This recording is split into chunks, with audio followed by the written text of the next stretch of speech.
നമസ്കാരം. കേരളത്തിലെ CPM-ന്റെ ചരിത്രത്തിലാദ്യമായാണ് ഒരു ബാങ്ക് തട്ടിപ്പ് കേസിൽ ജില്ലാ സെക്രട്ടറിമാർക്കൊപ്പം CPM-ഉം പ്രതിയായി മാറുന്നത്. തൃശൂരിലെ 3 മുൻ ജില്ലാ സെക്രട്ടറിമാരാണ് കരുവന്നൂർ ബാങ്ക് തട്ടിപ്പ് കേസിൽ പ്രതിയായി മാറിയത്.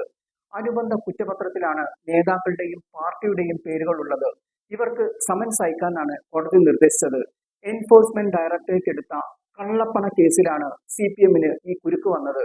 പ്രതികൾ നേരിട്ടോ അല്ലാതെയോ കള്ളപ്പണം വെളുപ്പിക്കൽ നിരോധന നിയമപ്രകാരമുള്ള കുറ്റകൃത്യങ്ങളിൽ പങ്കാളികളായിട്ടുണ്ടെന്നാണ് അതിനുള്ള തെളിവുകൾ ED ഹാജരാക്കിയിട്ടുണ്ടെന്നും കോടതി ചൂണ്ടിക്കാട്ടിയിരുന്നു. പ്രതിയായ K. രാധാകൃഷ്ണൻ നിലവിൽ MP-യും AC മൊയ്തീൻ MLA-യുമാണ്. വർഗീസ് ആണെങ്കിൽ CPM-ന്റെ തൃശൂരെ പ്രമുഖനായ നേതാവുമാണ്. കേസ് കെട്ടിച്ചമച്ചതാണെന്ന് നേതാക്കൾ കോടതിയിൽ വാദിച്ചെങ്കിലും ഈ വാദം കോടതി തള്ളുകയായിരുന്നു. പ്രതി ചേർക്കപ്പെട്ട മുഴുവൻ ആളുകളോടും ജൂലൈ 4-ന് നേരിട്ട് ഹാജരാകാൻ കോടതി നിർദ്ദേശിച്ചിട്ടുണ്ട്. ബാങ്കിൽ നിന്നും പണം തട്ടിയതിൽ പങ്ക് ഉള്ളത് എന്നതുകൊണ്ടാണ് നേതാക്കളെയും പാർട്ടിയെയും ED പ്രതി ചേർത്ത് കോടതിയിൽ കുറ്റപത്രം നൽകിയത്. അതുകൊണ്ട് തന്നെ സ്ഥിരം ന്യായീകരണം കരുവന്നൂർ കേസിൽ CPM-ന് പറയാനും കഴിയില്ല. ജില്ലാ സെക്രട്ടറി ആയിരുന്ന വർഗീസ് ബിൽഡിംഗ് ഫണ്ട് അക്കൗണ്ടിലേക്ക് വന്ന അനധികൃത കമ്മീഷൻ ഉപയോഗിച്ച് സ്വന്തം പേരിൽ പാർട്ടി ഓഫീസിന് സ്ഥലം വാങ്ങി. മൊയ്തീൻ അനധികൃത വായ്പകൾ നൽകാൻ ബാങ്കിൽ സമ്മർദ്ദം ചെലുത്തി.